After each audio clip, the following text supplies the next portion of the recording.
Hello दोस्तों, Ricky Chadha astro healer channel से कल रात ही मैंने एक वीडियो अपलोड किया जिसमें मैंने ये बताने की कोशिश की है कि कर्म और शनिदेव में कॉमन क्या है, उनका आपस में रिश्ता क्या है। और मैं चाहूँगा कि ये जो मेरा पहला एपिसोड है जिसका लिंक ऊपर आपको दिखाई दे रहा है उसे आप जाकर के देखिए, बिकॉज मैंने अपने पहले एपिसोड में इसके बारे में एक पूरी जानकारी दी है। मैंने आपसे ये बताया था कि अगर मैं पूरी 12 भावों के बारे में बात करूंगा तो ये एक वीडियो बहुत लंबा बन जाता है, और फिर मैं चाहता था कि मैं चाहे छोटे छोटे एपिसोड बनाऊं, लेकिन अगर जानकारी देनी है तो पूरी जानकारी आपके सामने रखूं। फिर मैंने सोचा कि अगर मैं एक एक बनाऊंगा तो लोगों ने फिर मुझे मैसेज करना शुरू कर दिया कि हमें इतना इंतजार करना पड़ेगा, तो आप कम से कम दो दो भावों के बारे में तो एक साथ बात कर ही सकते हो। मैंने बोला हाँ, ये बात भी बिल्कुल सही है। तो आज मैं बात कर रहा हूं इस एपिसोड में, आपके शनिदेव अगर आपकी कुंडली में दूसरे भाव में या तीसरे भाव में बैठे हैं लग्न से, D1 चार्ट से, और एक बात है चंद्र से भी देखिएगा, और फिर कुंडली में देखिएगा कि चंद्रमा से कौन से भाव में है और लग्न से कौन से भाव में है, या फिर उसका पूरा निचोड़ अगर आप निकालोगे, यकीन जानिए आपकी पूरी जिंदगी आपके सामने खुल के आ जाएगी। चलिए बात करते हैं कि अगर शनिदेव आपके दूसरे भाव में है तो क्या होता है। दूसरा भाव जो है वो धन भाव है, वो आपकी कुटुंब भाव है। शनिदेव का इस घर में होना बता रहा है कि आपके कर्म यहां बैठे हुए हैं। इसका मतलब है कि पिछले जन्म में जो अधूरा सा रह गया है अब उसे आपको इस घर में पूरा करना है, और इस वजह से शनिदेव आपको कुछ सिखाना चाहते हैं। आपकी जो जिंदगी की जो शुरुआत होगी, इनिशियल जिसको हम एज बोलते हैं, उसमें आपको आपके जो परिस्थितियां हैं वो ज्यादा अच्छी नहीं रही होंगी, और हो सकता है कि पिछले किसी जन्म में पैसों को लेकर के आपको शायद पैसा देखने ना मिला हो, बहुत ज़्यादा गरीबी देखी हो, और पैसों को लेकर के आपने बहुत ज़्यादा संघर्ष किया हो, और इसी वजह से इस जन्म में आप पैसों को लेकर के बहुत चिंतित रहोगे। पैसा होगा और आप पैसे को बांध के रखोगे, हमेशा बजटिंग करते रहोगे। लोग आपको यहां तक कि आपको कंजूस कह सकते हैं, स्वार्थी कह सकते हैं, लेकिन ऐसा है नहीं, क्योंकि आपको डर है कि आज पैसा है कल नहीं होगा तो क्या, बिकॉज कहीं ना कहीं आपके सबकॉन्शियस माइंड में ये चल रहा है और आपको खुद को पता नहीं है क्यों, क्योंकि ये एक भय लेकर के आप पैदा हुए हो। और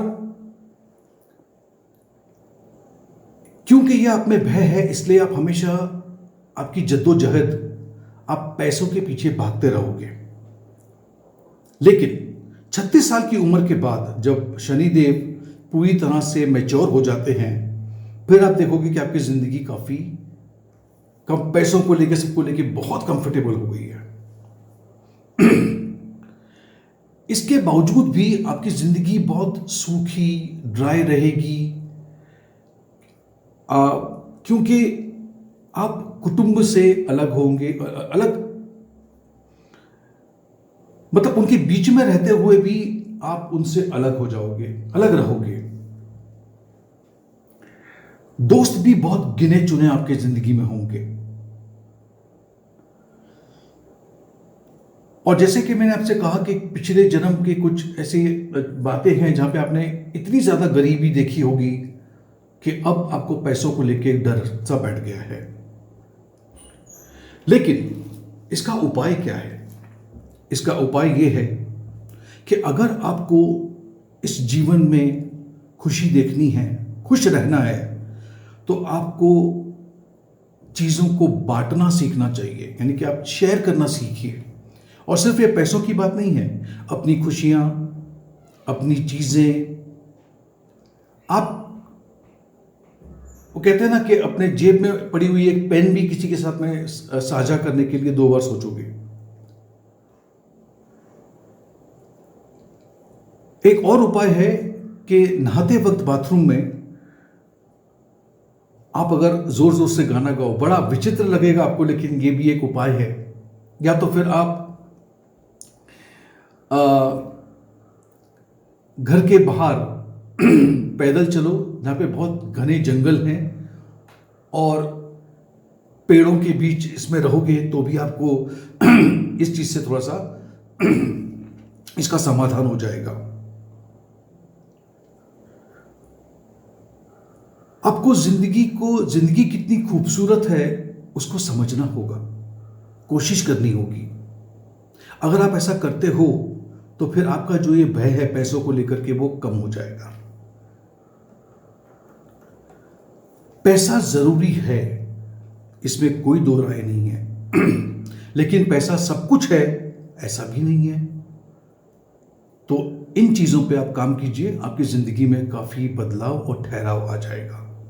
अब हम बात करते हैं, अगर शनिदेव आपके तीसरे भाव में बैठे हैं तो फिर आपकी जिंदगी में आप क्या देख सकते हैं। देखो, तीसरा भाव जो है वो आपकी हिम्मत का है, आपके करेज का है, आपके छोटे भाई बहनों का है, ये आपके पड़ोसियों का है, ये आप कला का है, यानी कि आप जो हाथ से कोई कला करते हो उसका है।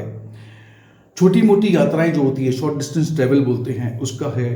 अपने साथ जो लोग काम करते हैं आसपास में, उनका है। अगर शनिदेव आपके तीसरे भाव में बैठे हुए हैं, चाहे वो लग्न चार्ट में हो या फिर वो चंद्र राशि से भी अगर तीसरे बैठे हुए हैं, तो आपको इन चीजों में दिक्कतें जाएंगी। आप अपने मन की बात किसी से कह नहीं पाओगे, आप बहुत शर्मीले होंगे, आपको लोगों के सामने आकर के बात करने में दिक्कत जाएगी, आप हकलाओगे। ये चीजें बहुत ज्यादा देखी गई है। कोई भी एक नई चीज को सीखने के लिए आपको बहुत समय लग सकता है, क्योंकि आप में वो कॉन्फिडेंस नहीं है।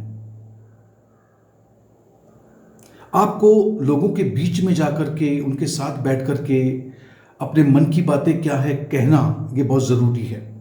आपको हमेशा लगेगा कि मेरे जो भाई बहन है वो मुझसे ज्यादा प्रगति कर रहे हैं और मैं नहीं कर रहा, जबकि ऐसा है नहीं। ये सब आपका भ्रम है। अपने दोस्तों के बारे में जरा, मैं किसे अपना दोस्त बनाऊं और किसे नहीं, ये भी एक जो फैसला है बहुत सोच समझ के करना है, क्योंकि अधिकांश आपके दोस्त आपको धोखा दे सकते हैं, क्योंकि आपने खुद ने जो दोस्त बनाए या जो दोस्त आपकी जिंदगी में आए वो थोड़े से ठीक नहीं होंगे।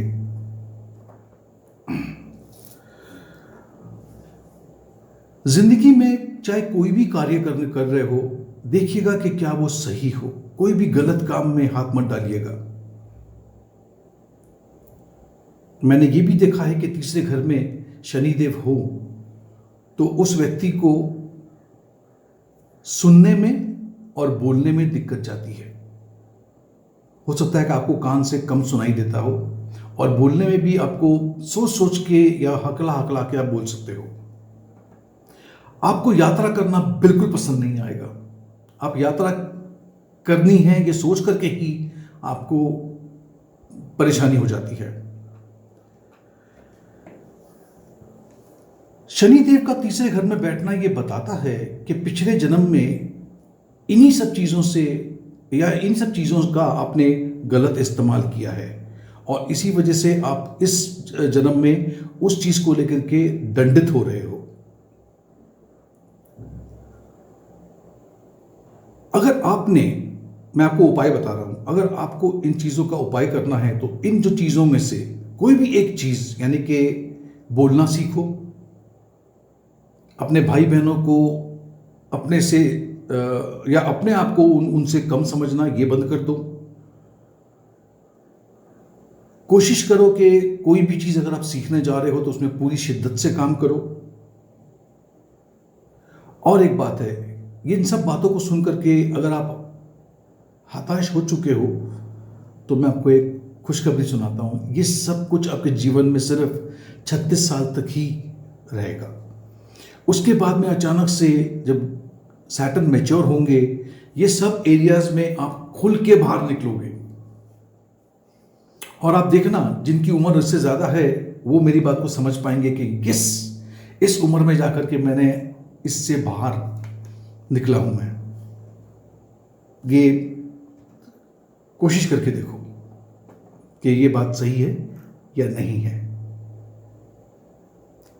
थैंक यू सो मच, बहुत बहुत शुक्रिया आपका इस वीडियो को देखने के लिए। अब जो अगला वीडियो मैं बनाऊंगा उसमें हम बात करेंगे शनिदेव अगर चौथे घर में या पांचवें घर में हो तो उसका फल क्या मिलता है, क्या हमारे कर्म है, क्या हमें भुगतना है और किन चीज़ों पे हमें काम करना है। अगर आपको ये वीडियो पसंद आया हो तो इसे एक लाइक ज़रूर दीजिए, मेरे चैनल को सब्सक्राइब कीजिए और नोटिफिकेशन बेल आइकन पे क्लिक करना बिल्कुल ना भूलिएगा।